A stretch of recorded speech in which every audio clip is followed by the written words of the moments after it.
Saking banyaknya pengangkutan sampah di TPA Batu Boy, Pulau Buru selama 2 hari. Saking banyaknya pengangkutan sampah di tempat pembuangan akhir kawasan Desa Batu Boy, Kecamatan Namlea, Kabupaten Buru akan dilakukan selama 2 hari.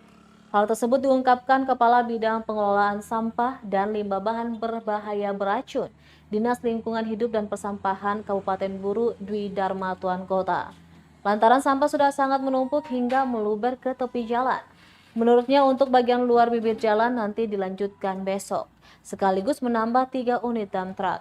Dia berharap semoga infrastruktur jalan serta fasilitas lainnya secepatnya dikerjakan agar tidak mengganggu aktivitas pembuangan sampah oleh DLHP dan masyarakat.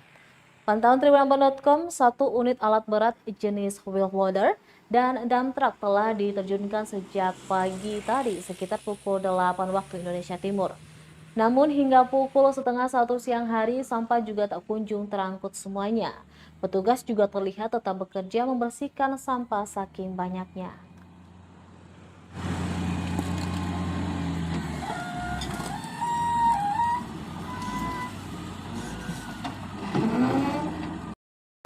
Kita rencanakan hari ini kita akan melakukan pembersihan.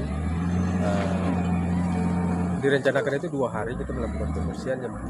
Untuk khusus untuk hari ini kita melakukan pembersihan di bagian dalam karena terjadi penumpukan juga di bagian dalam TPA, itu menghalangi jalan masuk ke dump truck yang akan membuang sampah di sana, sehingga untuk hari ini kita fokuskan untuk pembersihan di dalam dengan menggunakan 1 unit dump truck dan dengan 1 alat berat jenis loader. Kita bersihkan bagian dalam dan kemudian nanti besok hari Minggu kita akan kerahkan 4 unit mobil dengan 1 alat berat untuk membersihkan dari depan TPA sampai bersih.